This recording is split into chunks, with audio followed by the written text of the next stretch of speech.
Hello and welcome back to my Scrappy Improv quilted basket tutorial. We already did part one and realized the video was too long, so I broke this into two parts. So in part one, we did improv piecing and made the two outsides of the basket, and then we also assembled the lining for it. So in this video, we're going to go ahead and do the quilting on the two outsides of the basket, and then start assembling everything and finish the basket. If you haven't seen part one yet, I'd recommend starting there. Go ahead and go watch that, and I'll put the links here in the description or whatever you can find on my channel.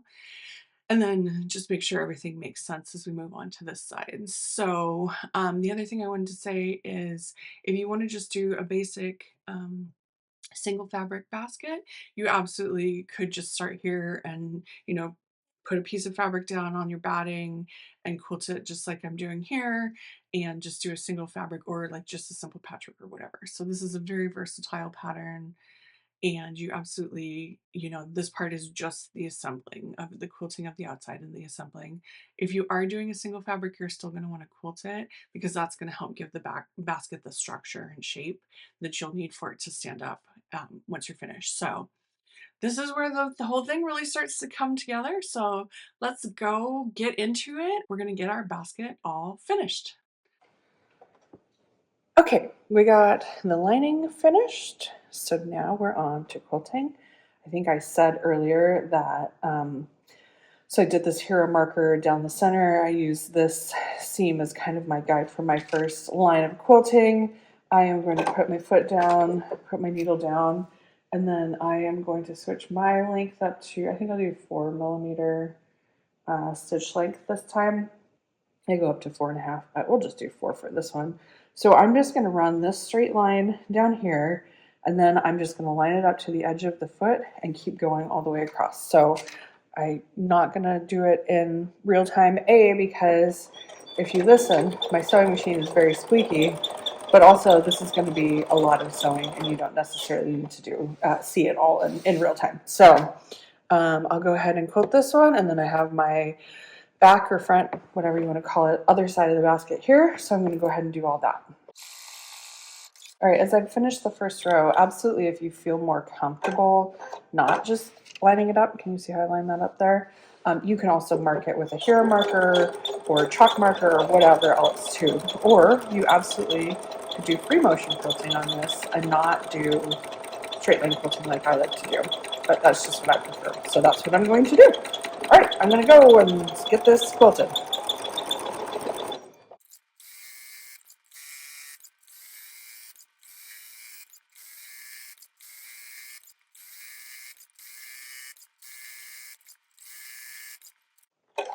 Okay, I got finished quilting this half. So as you want to do in quilting on a home machine, a domestic machine, you're going to work about halfway out and then going all the same direction. So top to bottom, top to bottom.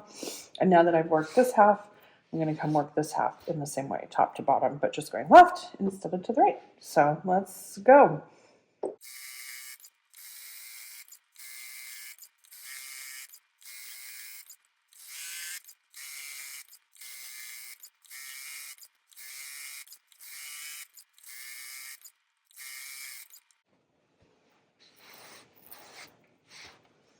Okay, first half is quilted. I ran this one fairly close to the edge, even into the selvage there, because that's how it worked out. And this one I left wider because that's how it worked out. Remember, you're going to be cutting this down to a 10 by 10 square, so you're going to be cutting some of this off. So if you have some sticking out like that that's less tucked down, no big deal. You can just make sure, obviously, since this jags out, this is going to get cut off regard anyway, no matter how I cut it. So all right, so let's set this one aside. Behind me, I have my big work table behind me, and we'll do this one. And I just wanted to say again, because I realized I didn't repeat it. Well, first of all, so I use this edge and my hero marker to start this one. So it's going to be kind of the left third, and then work to the right and then do the final third. And then again, I just have that base cheap white muslin or, whatever you have on the back. and then the batting, and then the basket top on the top. So let's get this one sewn too. And yep, here we go with the squeaky walking foot.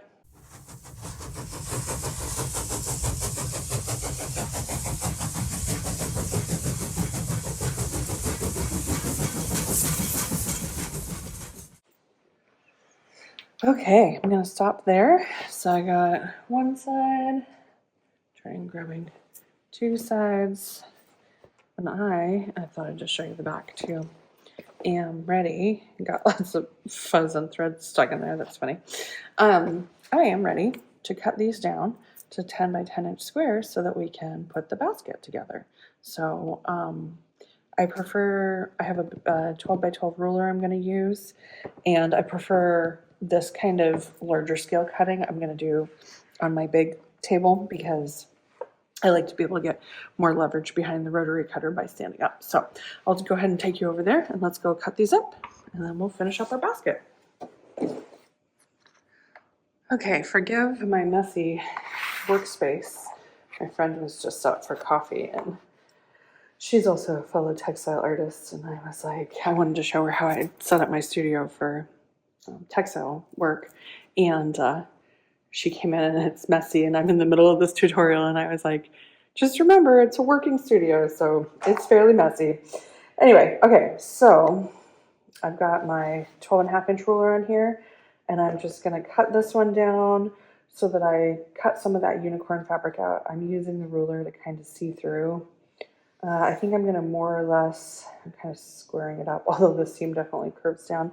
Okay, so I think I'm going to go ahead and cut here and here, because I think that's how much I want to save of the upper fabric there and this side of the fabric. And then I'm going to go ahead and turn this and cut this down to a 10 by 10 inch square. You absolutely can do a larger basket if you want, or whatever. Yeah, see how much we're cutting off there? Quite a bit. But this for the sake of this tutorial, we're doing 10 by 10s. So cut that. See how different that looks already, just cutting it down just with one cut.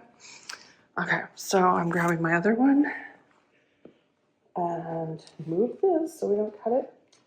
Yeah, move these over. Okay, so I'm going to look at the same kind of thing on here. How much do I want? So this one, so that's 10 inches there. So I think I'll up this a little bit. And then where's 10? 10 is here. So I think I should bring it over about there. So that's still going to get me some of this teacup, but then I'll cut over there. And then so there's 10 and 10 there. So I feel good. You know, again, it doesn't have to be perfect.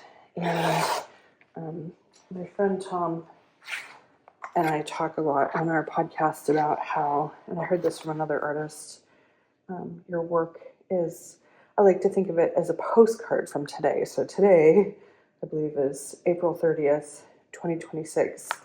This is the basket that I made, and this is how I felt it should look. And not get so attached like everything has to be perfect all the time. As, you know, as human beings, we are inherently imperfect, aren't we? Whether we want to admit it or not. So there's my two front and back for my basket. So I guess we need to cut those same corners out, the 2.5-inch corners, so we might as well just do them over here while we're on the big table instead of trying to do it on the little table. So you could use the big ruler too, but I find the littler one a little bit easier to manage. So I'm just lining that up on there. That's 2.5 by 2.5. I'm going to chop that. Try not to go too far back, if anything, in there. You don't want to cut too far and then not be able to get the seam covered with your seam allowance. And if you're really worried about it, you could mark this with a marking device and then trim it with scissors instead. But I like just winging it. To be fair, again, I think I've said I started making bags when I was about 13 or 14. I've been sewing since I was 8. I learned to actually sew from a neighbor, and about 13 or 14, and I'm now 42, so I'm quite confident with my sewing abilities at this point. So there's 2.5. Watch me saying that on camera and then I cut this wrong or something. That would be entertaining. All right, so there we go. We have the 2 sides of our basket, and we just need to go sew them together, and we're 1 step closer to done. So let's go sew.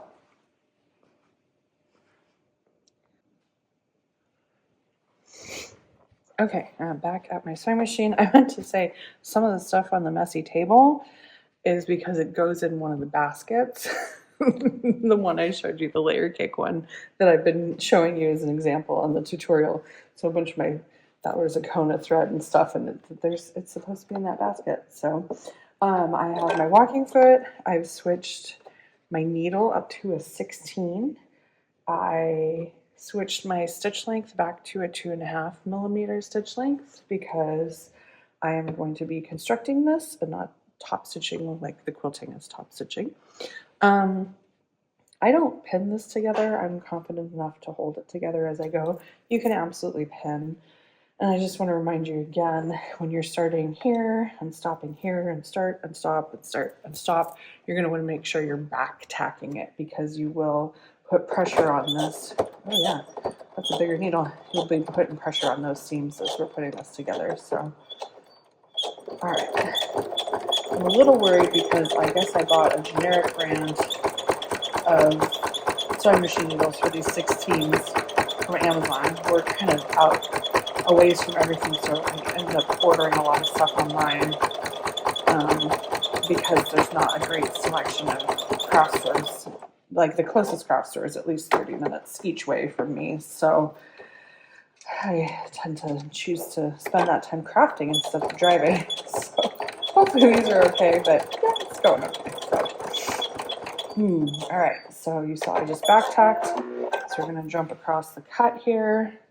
I'm just going to gently adjust that as I go. We're not leaving a hole in the middle on this side. So we're going to back tack the beginning. And we're going to go across again using the 1/4 inch seam allowance. You know, all the things. Yeah, that sounds clunky, doesn't it? I think it's because it's going through quite a bit of fabric. And then back tack. Actually look at that seam before I move on. Yeah, no, that's okay. Looked like it was running off a little bit. Okay, so new seam. So we're going to back tack. Plunk, plunk. We used to sew vinyl handbags, and man, we had to use industrial machines for that because home machines did not like those. So I started on a home machine, a Bernina 830. And took that to the point where I broke it. It's been fixed. It's still loves. Actually, my friend has it. But I ended up buying my first industrial machine after that. So this moved a little bit. You can see it's not perfectly perfect, but I'm not too worried about it. So the next step is, just like on the lining, we're going to open this seam up where we have the cut. And we're going to line up the center. I'm going to put a pin in there again. And this is why you want that bulkier needle, because especially, it's not bulkier, but for bulkier projects, especially sewing through here, that's a lot of layers of fabric we're going to go through. So I'm just kind of looking at this because I'm a little worried that's going to shift as I go. So you can absolutely put a pin in there if you want, but I think I'm just going to wing it and check it every few steps, few stitches. So again, we're back tacking on the beginning. And remember, I have the 2 seams going the 2 directions where they meet.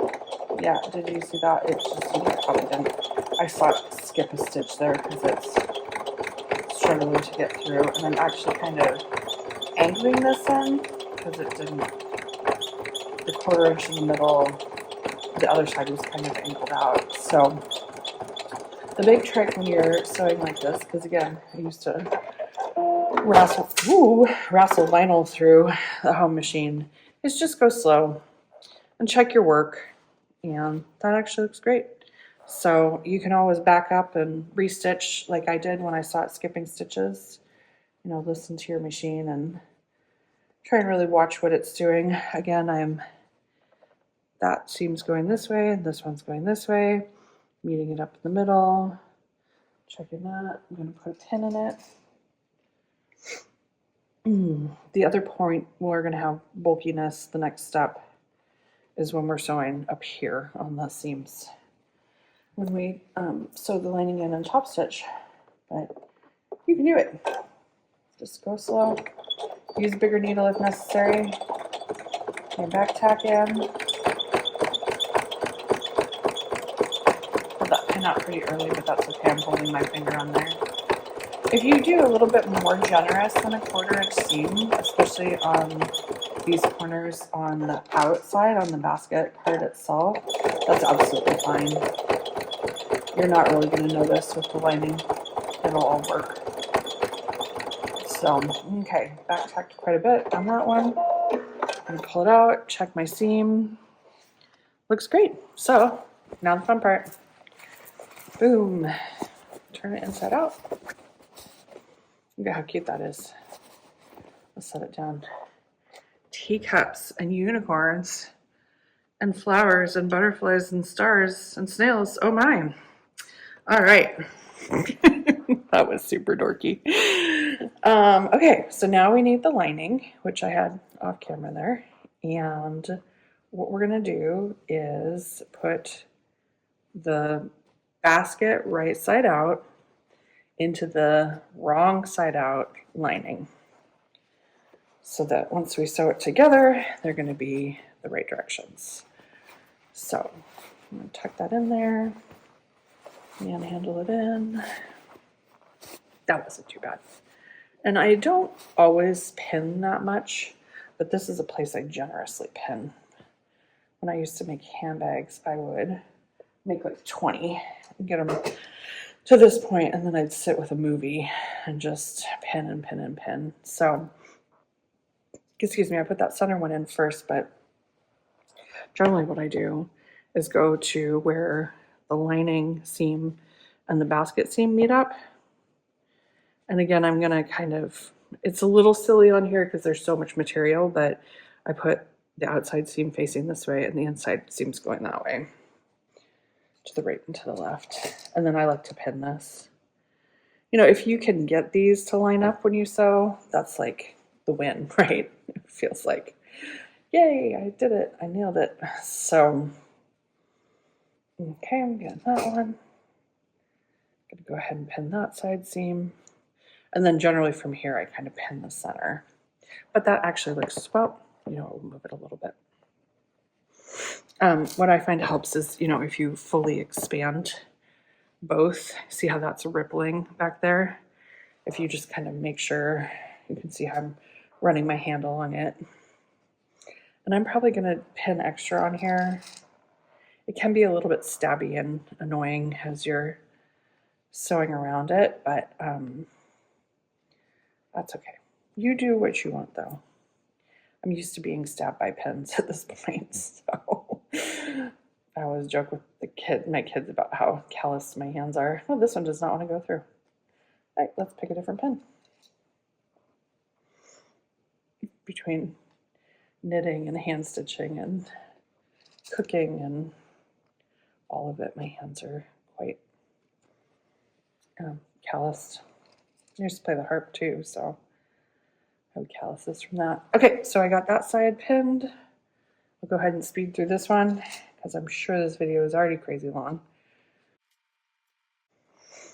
Okay, now that we have that all pinned, we're getting to another one of those personal preference spots. My machine has a free arm. Do you know what I'm talking about? Let's see if I can get it. The last time I tried to do this, it was like really stuck on there. So, oh, yep, I have all my secret stuff under there. I have a free arm that this basket will rotate around, but I tell you what, that's not how I like to sew these together. I actually like, and I'll do it on the top stitching as well, what I like is to do this and to lay it down. How about that? Yeah. So see how I have it? There's my 1/4 inch mark right here.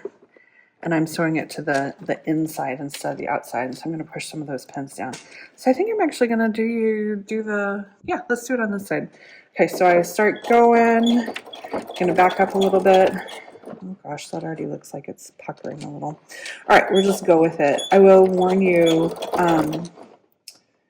this particular walking foot really likes to push because the 1/4 inch is like right at the edge.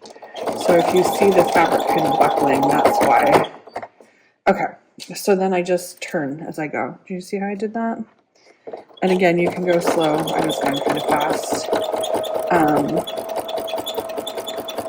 Yeah, I'm just going to run it. If it's a little bit, you know, wider than a 1/4 inch seam allowance, not really a big deal. Make sure if you have pins that are down like that, you don't accidentally sew over them and break them.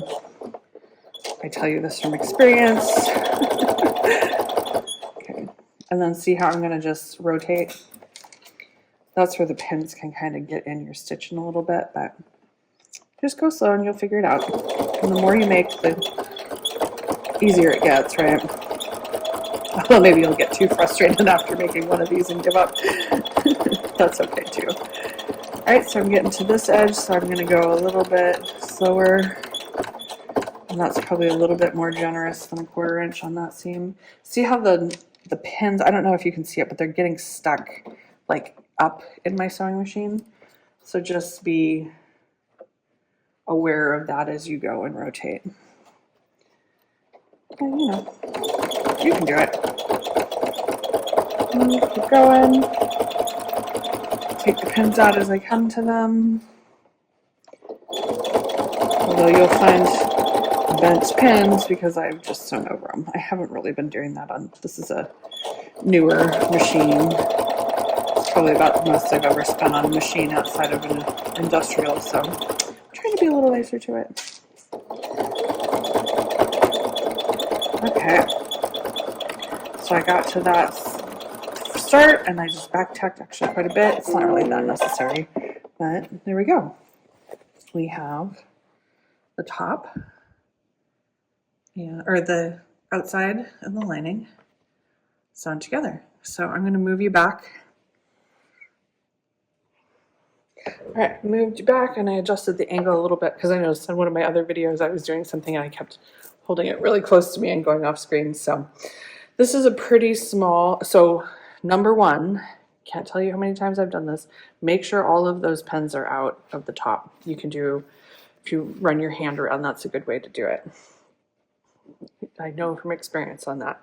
So this is a pretty small hole to turn through, but you're just going to grab the lining, or I'm sorry, the basket through the lining. Just gently, it'll work through. If it's really, you haven't left enough space, you can always trim a couple stitches back and then throw it in the machine and back tack it, because as you can see, there's a lot of pressure that goes on that seam because we're turning. So we have this opening. So it's a little silly to be doing this with the size 16 needle, but since that's what's in there and I'm not switching it out and I like to do this part first, I just basically finger pressing. That's already, that seam's going to want to naturally be the same as the pre-sewn parts.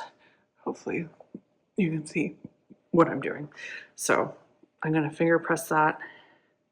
Just make sure I'm getting the whole edge caught in there, or the raw edge, whole raw edge.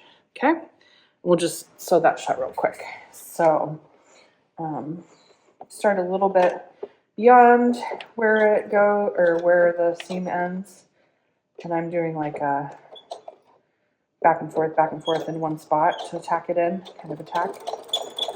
And then I'm going to sew across the seam about to 1/8 of an inch from the edge, like a top stitch edge. And I can see where that ends. I have to do this in the right order. My machine doesn't like it.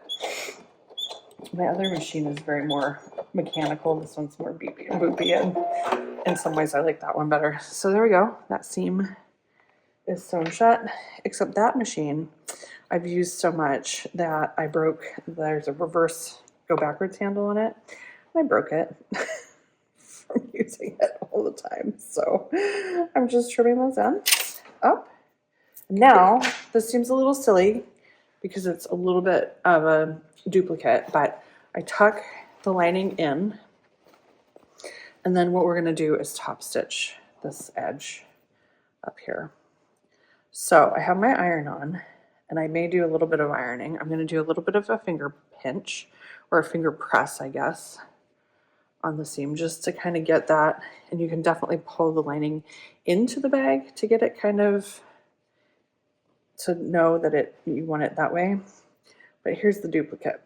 I actually like to turn the whole thing inside out because I'm going to sew it the same way on the machine that I did with the lining. So I'm going to push all those corners together to make sure that this is nice and taut. And see, it is reversible too, which is fun. So I'm just giving the lining a little spot check, trying to see how much you can see that. It's turning in pretty well. You can see it's kind of taut on the lining, so that helps turn it back. And you may be pickier than me or less picky than me. I kind of really like that clean edge, especially from years of bag making. But what I'm going to do is put these pins in and just make sure I'm holding the lining back. You don't have to worry about hitting where the seams in the lining and the outside join match up. See, I didn't get it on either. That's okay. This is going to be the hardest part to sew through. So what I like to do is kind of put a pin before on the lead up to it, and then right after. So I'm just going to kind of gently space these around. I think I'll speed it up. Okay, I'll say as I'm coming to my last pin, I'm definitely using my fingers to turn the lining fabric down and roll the joined edge back so that I have a nicer finish. Okay, so I think I'll move the camera again because I'm going to show you, I'm going to sew it or top stitch it in the same way I sewed the two together. Okay, I think that gives a pretty good view there. So I just put it in, and I picked an arbitrary spot of where I'm going to start, but I ended up picking the white section because I have white thread for my top stitching threads, so then hopefully that'll hide the join a little bit more. So when I'm going on this join, I go ahead and just stitch, and again I'm doing about an 1/8 inch from the edge. And this time you may have to kind of put your finger back here and kind of help guide it and go, because it likes to get caught up for sure. Can you hear it clunking?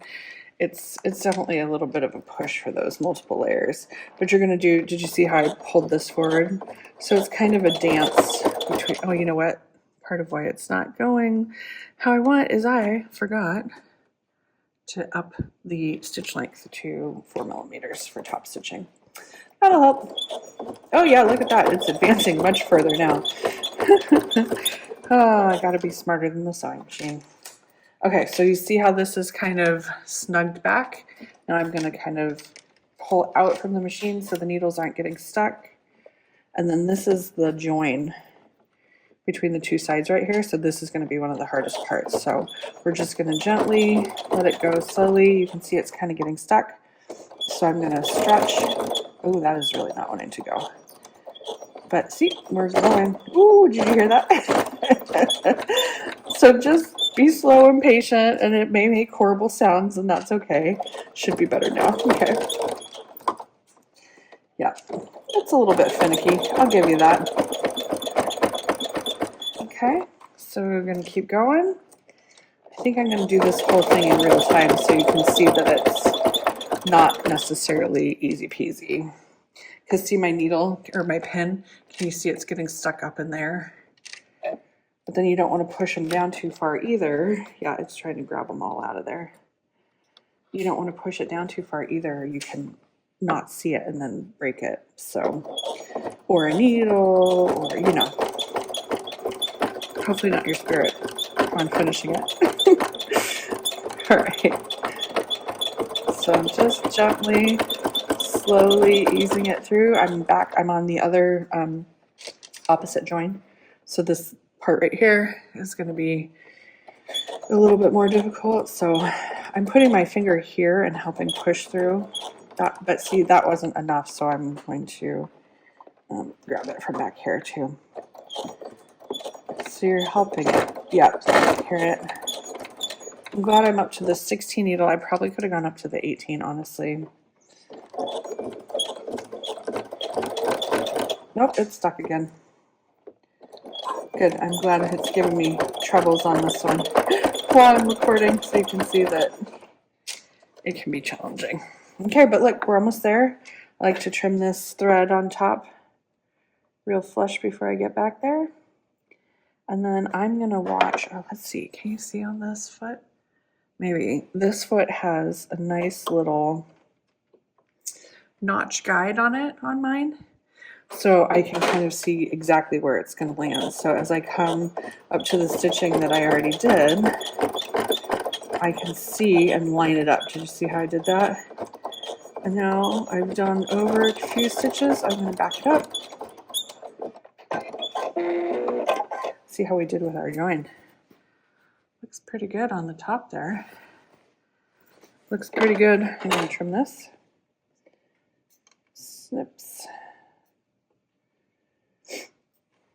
Looks pretty good on the back there, if I'm willing to put it that close to the camera, right?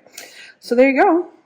I'm gonna flip this inside out and push the corners out.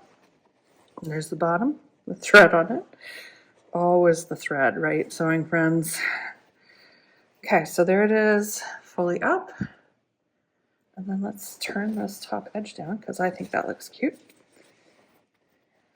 And voila, finished cutie basket. This one, whoopsies, you can tell my chair's right by the camera, is going to get, oh my goodness, I'm going for a wild ride there. But this is the whole reason, and they're like right next to me, I wanted to make these, because I have this full of basting pins. Can we do this without spilling them everywhere? I mean, mostly, that was pretty good for on camera, right? Pretty good. That's only 4, and there's like 250 of them. Now, I have storage for all my quilt basting pins in cute little improv basket. So that's all I got. Oop, another one snuck out the back. That's all I have for in the sewing room right now. So I'm going to go ahead and we'll move back into the computer and we'll wrap this up. So I'll see you in a minute with my face. Okay, we did it. We made this cute little basket with the, oh, look at that. There we go. Put that a little bit straighter with the cute turnover edge, all the cute fabrics, cute underneath. And then this one, like I showed you, already has all my little curved quilt basting pins in it. So that was exactly what I wanted it for. So the best part of this is I now have 1, 2, plus this one, 3 new baskets to work with, which is just very exciting. And this one can go back to holding all of the stuff for my sewing machine that it was holding earlier. So thank you so much for following along and making with me today. Let's see. What are the things I'm supposed to say? If you would like, and subscribe and share, and is there something else? I don't know, comment. Those are wonderful things to help me grow my YouTube channel and continue to do more tutorials for you. RebeccaDanger.com is my website. I'm Rebecca Danger on Instagram, and I've been posting on Facebook, so I'm on those 2 things. You found my channel. I do my weekly podcast with my friend Tom. My Art is My Voice podcast. It's kind of a deep dive into creativity and all things creative and art and just a lot. We actually got our first email today, and now we have stuff to talk about in addition to what we already talked about on the podcast. So I'm very excited about that. My Art is My Voice podcast. Let me know if you made a basket. I'd love to see it. Leave me a comment. If you have questions, you can leave them in the comments and send it to me however that works on the interwebs. And yeah, I would love to hear if you'd like to see other tutorials from me.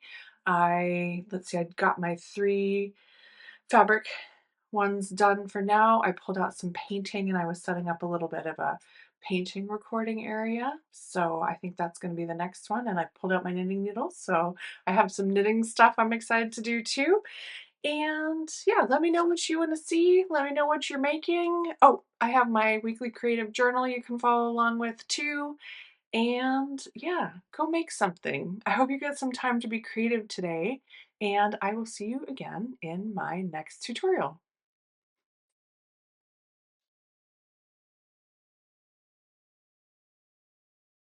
Let's go get into it and get our basket quilted and finished sewn up and finished and sewn up. What am I trying to say? All finished and sewn into it's finished. Please cut this. All finished and we're going to get our basket all finished. So let's go.